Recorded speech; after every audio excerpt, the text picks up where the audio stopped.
네, 오늘 주시는 하나님 말씀 로마서 8장 28절 말씀인데요. 우리 같이 한 목소리를 읽겠습니다. 시작. 우리가 알거니와 하나님을 사랑하는 자 곧 그의 뜻대로 부르심을 입은 자들에게는 모든 것이 합력하여 선을 이루느니라. 12월의 암송 구절입니다. 한번 암송해 보세요. 네. 가려주시고요. 같이 암송하겠습니다. 우리가 알거니와 시작. 우리가 알거니와 하나님을 사랑하는 자 곧 그의 뜻대로 부르심을 입은 자들에게는 모든 것이 합력하여 선을 이루느니라. 로마서 8장 28절 말씀. 네, 이 말씀으로 오늘 주시는 하나님 메시지를 받도록 하겠습니다. 오늘의 말씀은 섭리의 행복입니다. 계속해서 예수 행복 주제로 묵상하고 있는데 오늘이 8번째 시간입니다. 예수님을 믿는다는 것은 참 행복한 일이죠. 아버지를 얻는 행복, 사명의 행복, 예배의 행복, 다양한 이름으로 묵상해 왔는데 오늘은 섭리의 행복입니다. 하나님의 섭리. 모든 것이 합력하여 선을 이루느니라. 제가 참 좋아하는 말씀입니다. 언젠가 어떤 분이 캘리그라프 하시는 분이 좋아하시는 성경 구절이 있으면 써드릴게요. 제가 이거 불러줬어요. 로마서 8:28 모든 것이 합력하여 선을 이루느니라. 굉장히 듬직하잖아요. 근데 이 앞에 한 문구를 넣으면 더 정확합니다. 하나님의 섭리 안에서. 하나님의 섭리 안에서 모든 것이 합력하여 선을 이루느니라. 섭리, 이 한문으로 어른들은 아시겠지만 굉장히 어렵습니다. 이게 획수가 제가 알고 있는 한문 중에 제일 많은 것 같아요. 두 글자에서 32획 나오던데요. 이 당길섭 다스릴 리 이렇게 나온다는데 참 어려운 글자입니다. 그런데 글자 모양만큼이나 그 담고 있는 의미도 굉장히 복잡한데요. 어떻게 풀어야 될까? 얽히고 설킨 우리의 삶을 아름답게 풀어내시는 하나님의 솜씨. 이 정도 하면 적당할 것 같아요. 얽히고 설킨 우리의 삶을 너무나 아름답게 풀어내시는 하나님의 놀라운 솜씨. 모든 것이 합력하여 선을 이루느니라. 하나님의 섭리를 선포하는 말씀인데요. 이 말씀에 담긴 의미가 무엇이냐? 묵상하실 때에 듬직한 평안을 누리시고 삶의 용기를 얻는 시간이 되기를 간절히 소망합니다. 네, 들어갑니다.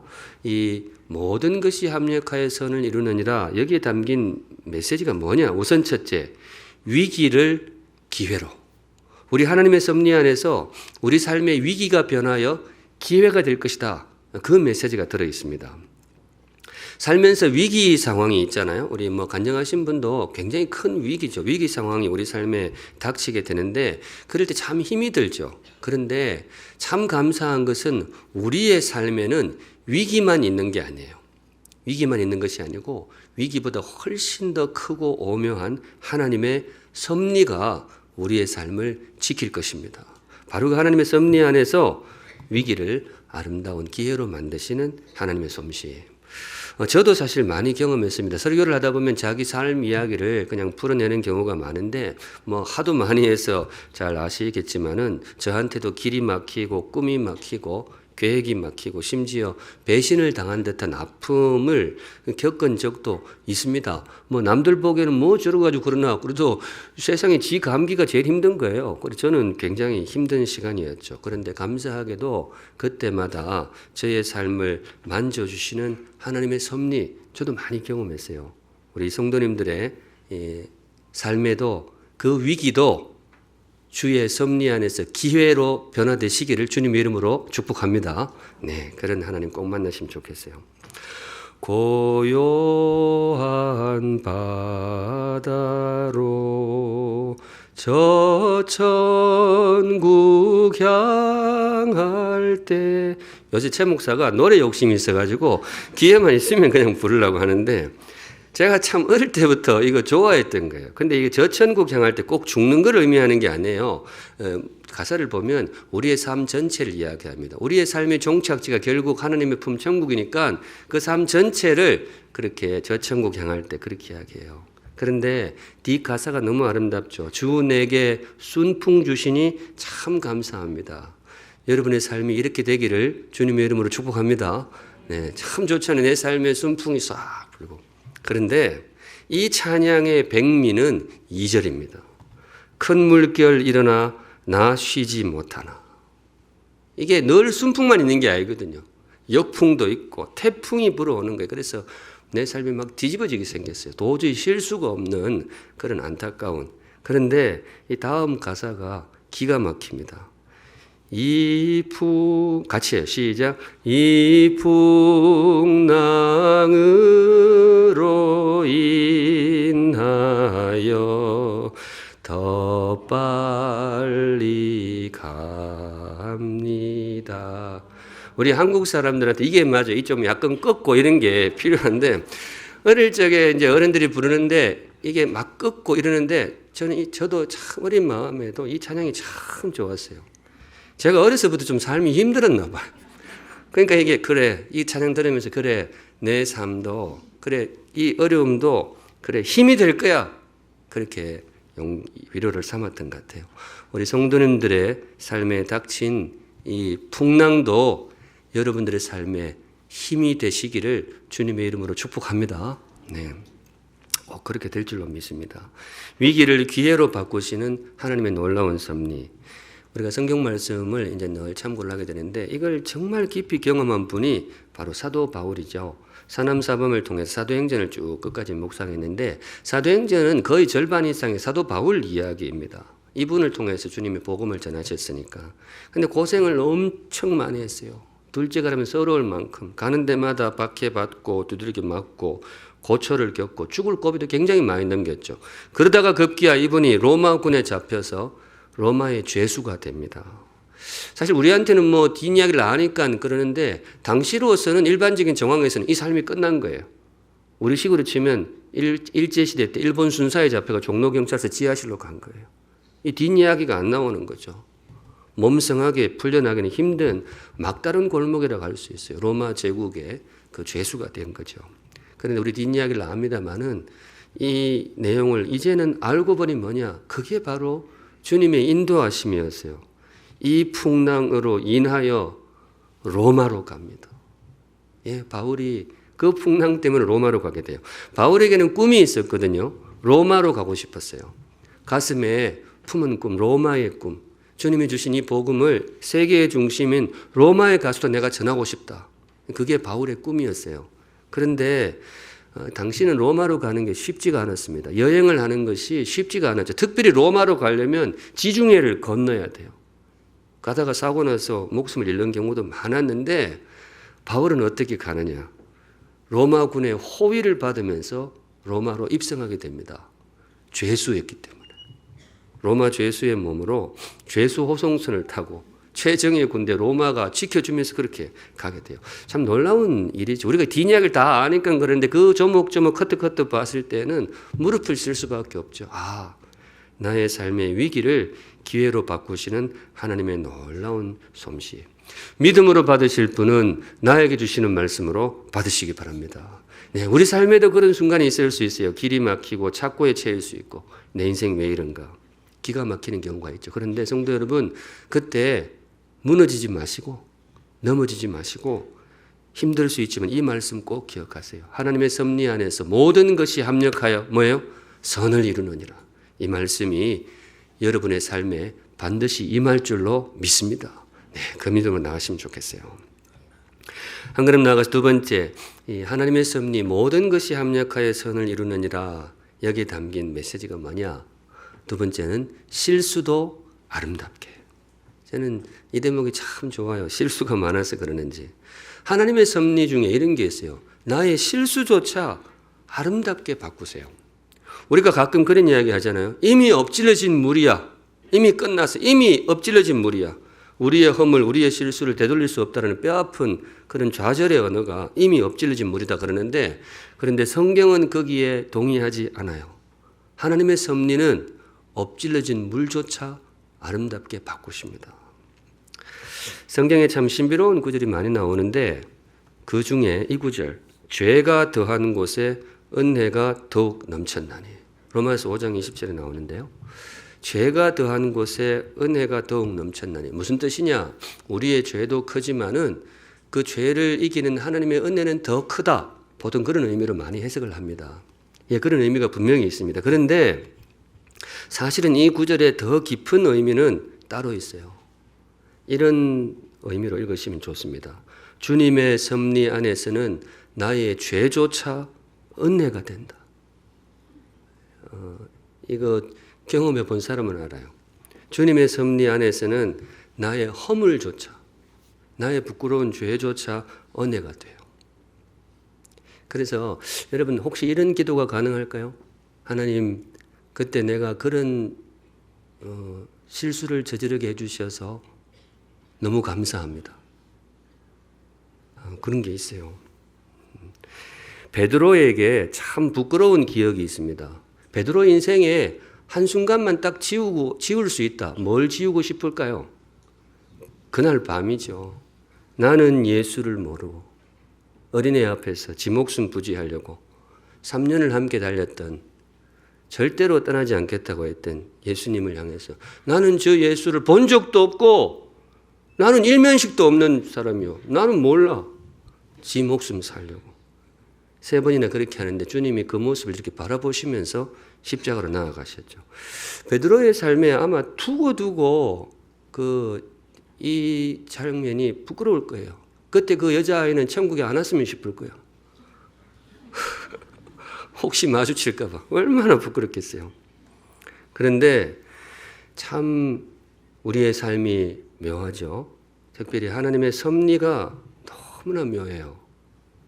지나고 보면 이 장면이 그 위대한 사도 베드로를 만들어냅니다.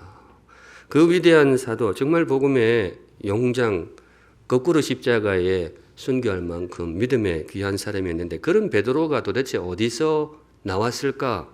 주님과의 3년 그 말씀 훈련, 제자 훈련 거기서 나왔을까? 예, 그게 굉장히 중요한 골격이 되었을 겁니다. 그런데 어떻게 보면요, 그 모든 시간보다 이 순간이에요. 더 강렬하게 베드로를 베드로 되게 했던 한 장면이 이 장면이에요. 너무나 부끄러웠던 이 실수. 이 장면이 소위 그 아름다운 베드로를 빚어냅니다. 이 부끄러운 실수를 통해 베드로가 자신의 연약함을 깨닫는 거죠. 이 실수를 통해 내가 주님이 없이는 안 되는 사람이구나, 이걸 깨닫는 거죠. 그래서 제가 생각하기에는 어쩌면 베드로가 이런 기도를 했을지도 몰라요. 주님, 그때 제가 그런 참 부끄러운 실수를 저지르게 해주셔서 뭐예요? 감사합니다. 나중에 물어보면 했을지도 몰라요. 제가 그 마음을 좀 압니다. 저도 실제로 그렇게 기도를 해본 적이 있을까요? 없을까요? 너무 있다고 함부로 단정하지는 말고 참 그게 그 예수 믿는 행복이 거기에 있어요.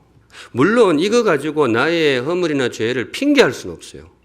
회개해야죠. 잘못한 사람한테 사과하고 회개하고 책임을 지고 하는 게 필요합니다. 그런데 이게 참 예수 믿는 행복이 참 여기에 있구나. 나의 허물조차 아름답게 바꿔주시는 주님.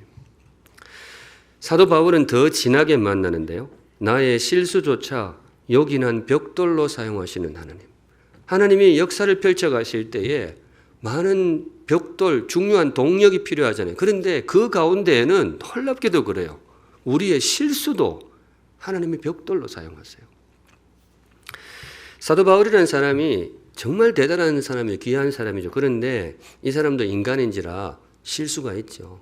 참 뼈아픈 실수가 있는데 이분이 사람을 죽입니다. 그것도 사고로 그게 아니고 사람들 모아서 의도적으로 죽여요. 잘 아시잖아요. 누구를 죽였죠? 스데반을 죽여요. 교회 역사의 최초의 순교자, 너무나 귀한 분. 가시는 모습이, 스데반이 죽는 모습 보면 꼭 예수님하고 보였었대요. 그 귀한 분을 돌로 쳐 죽이는데 그 장본인 주동자가 누구냐? 바로 이 사도 바울이었어요. 그때는 사울이라고 저렇게 이름을 했었는데 그렇게 쳐 죽인 거예요. 근데 나중에 알고 보니까 자기가 그런 실수를 저지른 거예요. 사도 바울의 마음이 얼마나 아팠을까. 내가 그런 귀한 분을 죽이다니. 물론 몰라서 했지만 얼마나 마음이 아팠겠어요. 그런데 참 귀한 일이 있습니다. 하나님이 이 사도 바울의 뼈아픈 실수를 선교의 동력으로 삼습니다. 그때까지만 해도 교회 그리스도인들은 다 예루살렘에 모여 있었어요. 유대인 권역에 절대로 벗어나지 않았어요. 당시 사람들은 복음이 유대인 밖으로 넘어가는 걸 상상도 못할 때입니다. 하나님의 선민 유대인, 예루살렘에 교회가 다 모여 있는데 스데반이 돌에 맞아서 순교하고 난 뒤에 여기에 있던 성도들이 무서워서 그러는 사람도 있고 뭐 다른 사람들이 고향으로 가겠다는 사람도 있고 팍 흩어져 가지고 온 세계로 흩어지게 됩니다. 그래서 복음이 온 세상으로 흘러가게 됩니다.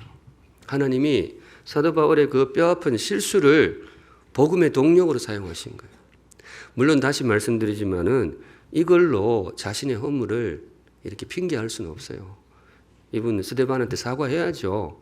죄송합니다. 그때 던진 돌이 많이 아팠어요. 뭐 이런 것도 이야기하고 회개해야죠. 그런데 얼마나 바울의 마음에 안도감을 하겠어요. 내가 그 실수로 일을 망친 게 아니고 하나님이 나의 그 허물을 이 귀한 역사에 사용해 주셨다.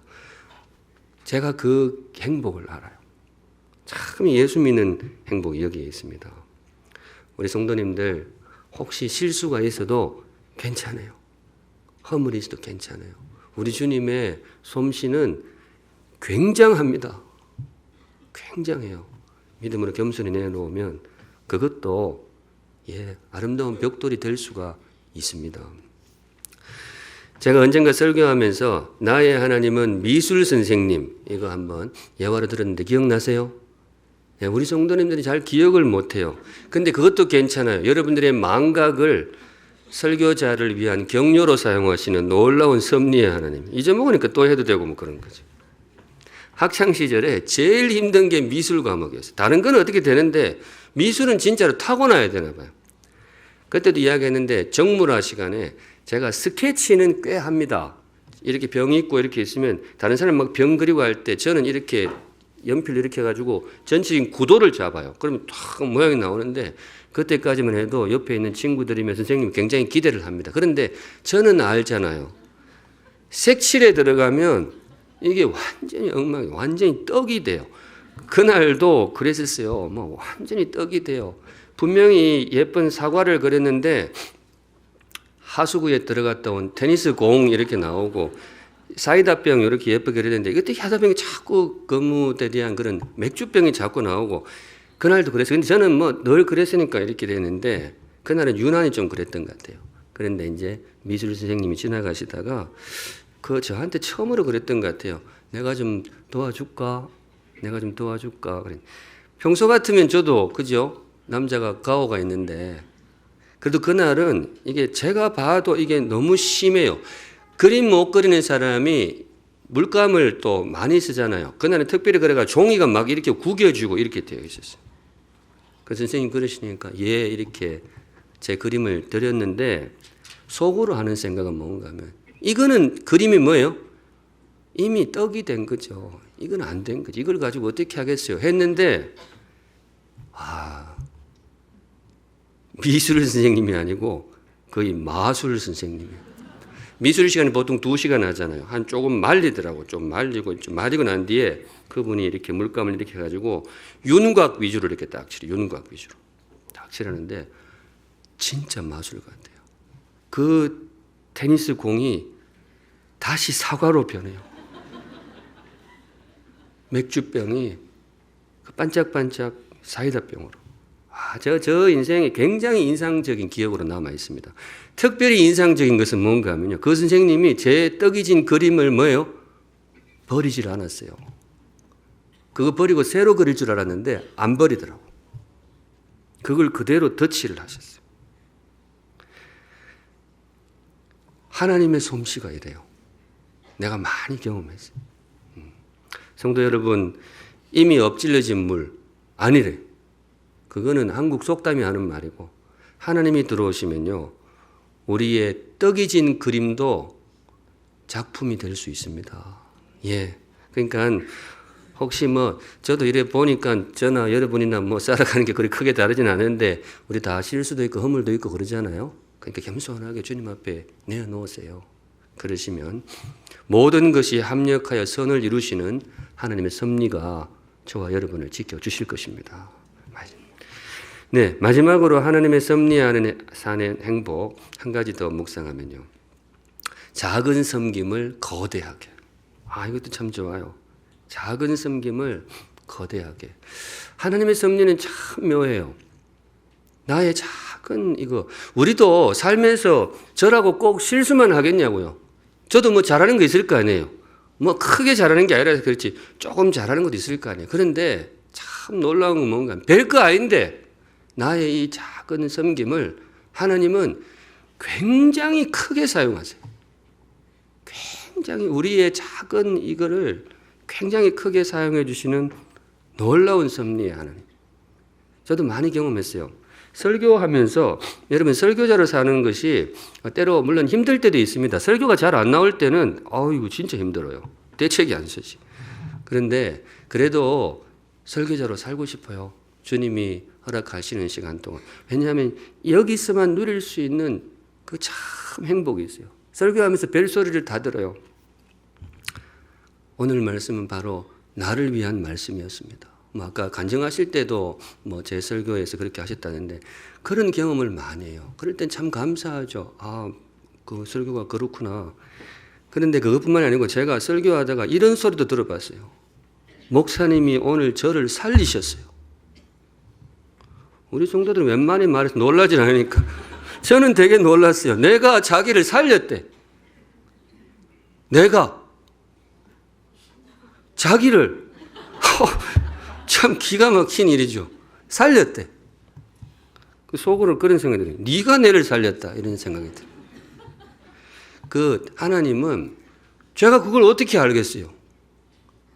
근데 저는 그냥 설교만 준비하는데 그렇게 사용해 주실 때도 있어요. 그리고 제가 사실은 제 설교하다가 힘들 때 정말 다시 힘을 주는 아름다운 추억이 하나 있어요. 유학 시절 어느 교회에서 제가 설교 사역을 잠시 한 일이 있습니다. 한 6개월 정도 했어요. 그때 목사님이 갑자기 비워가지고 절반 이상은 수요일 저녁에 했던 것 같고 주일도 한두 달 했던데 그러다가 이제 저는 다른 곳에 박사과정 진학이 되어가지고 떠나고 그 이후로 이제 잊어버렸죠. 근데 그 이후에 소식이 이렇게 들려오는데 그때 계셨던 한 장로님이 투병 중이셨거든요. 투병하시다가 돌아가셨는데 병상에서 계속 제 설교 CD만 듣다가 가셨다는 거예요. 계속 듣다가 임종하실 때도 그거 듣고 가셨다 그래요. 그리고 그 부인 권사님이 고맙다고 연락이 왔어요. 그래 제가 이제 진짜 가슴이 먹먹했습니다. 근데 내가 너무 고맙더라고. 저한테는 그거는 거의 면류관이에요, 면류관. 그래 이제 그런 게 있어요. 그래서 참 이게 어떻게 저만의 경험이겠어요.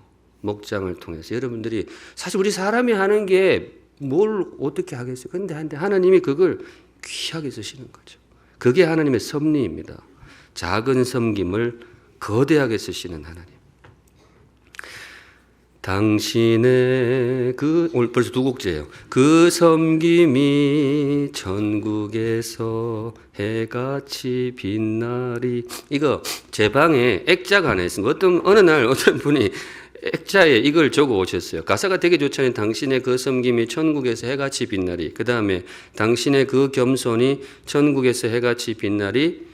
주님이 기억하시면 좋하리. 천사도 흠모하는 아름다운 그 모습. 천국에서 해같이 빛나리. 가사가 참 좋잖아요. 근데 여기까지는 좋은데 이 가사 옆에다가 누구 얼굴을 박아왔는데 누구 얼굴을 박아왔을까요? 제 얼굴을 이렇게. 그래 처음에 받을 때 굉장히 오글거리더라고요. 이게 그 연세 드신 장로님이 그걸 들고 왔는데 너무 과하다. 이렇게 나한테 뭘 바라는 게 있나 그런 생각도 들기도 하면서 그래도 주신 거니. 근데 그게 참 제가 보면서 민망하더라고요. 민망해서 이렇게 구석에 이렇게 해놨는데 제가 이번 주 설교 준비하면서 마음을 바꾸었습니다. 그럴 수도 있을 것 같아요. 이게 그럴 수도 그래가지고 그 액자 이제 밖에 쑥 꺼내놓으려고 이렇게.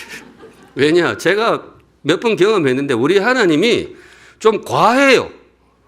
과하신 하나님. 별거 아닌데 이거를 그렇게 귀하게 쓰세요.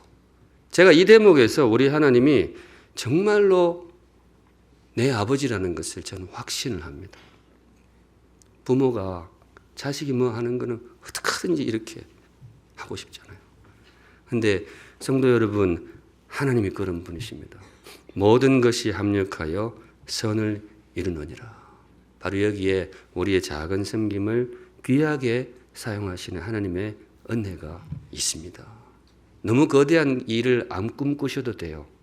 나에게 맡겨진 일을 신실하게 성실하게 그렇게 걸어가시면 주님께서 저와 여러분의 부족한 삶이지만은 그분의 손에서 아름다운 작품으로 만들어 가실 줄 믿습니다. 아멘. 오늘 여기까지 보겠습니다. 오늘 주님께서 저와 여러분 주신 말씀, 섭리의 행복. 우리 주님의 은혜, 그 행복이 다 귀하지만은 이거 진짜 괜찮아요. 경험해 보면 정말 괜찮아요. 성도님, 혹시 위기 앞에 서 계신 분이 있다면 위기 앞에 이 말씀으로 용기를 얻으시면 좋겠어요. 그 위기도 합하여 선을 이룰 줄로 믿습니다. 혹시 나의 허물과 실수 때문에 속상하신 분 괜찮아요. 정직하게 회개하시고 주님께 내놓으세요. 나의 실수도 합력하여 선을 이룰 것입니다. 우리는 정말로 잘 살 값어치가 있는 사람입니다. 주님의 섭리 안에서 나의 작은 삶을 거대하게 사용하시는 그 하나님 만나는 행복한 인생 되시기를 주님의 이름으로 축복합니다. 아멘. 우리 아까 그 찬양하겠습니다. 당신의 그 섬김이 천국에서 해같이 빛나리. 거룩하신 하나님 아버지, 특별히 오늘 귀한 이름 주신 대로 섭리의 하나님, 주님의 섭리의 능력을 믿습니다. 믿고 부족하지만 우리의 모든 삶을 있는 그대로 주님 앞에 내어드립니다. 우리의 어려움도 주님의 섭리 안에서 새로운 기회가 될 줄로 믿습니다. 우리의 아픔도 주님의 섭리 안에서 나를 더 아름답게 빚어가는 귀한 선물이 될 줄로 믿습니다. 심지어 나의 허물도 주님의 섭리 안에서 나를 세워가시고 주님의 일을 이루시는 벽돌로 사용해 주실 줄로 믿습니다. 그래서 오늘도 부족하지만 담대하게 성도의 삶을 살아가려고 합니다. 부족하면 부족한 대로, 부끄러우면 부끄러운 대로 겸손히 주님 앞에 믿음으로 나아갈 때에 우리 사랑하는 주의 자녀들 가장 복되고 존귀한 섭리의 길로 인도하여 주시옵소서. 아멘. 거룩하신 하나님 아버지, 오늘도 귀한 예물 하나님 앞에 올려드립니다. 성도들의 고백과 감사와 간구의 제목도 세밀하게 살펴주셔서 우리 사랑하는 주의 자녀들을 가장 복되고 존귀한 길로, 자녀의 길로 인도하여 주시옵소서. 아멘.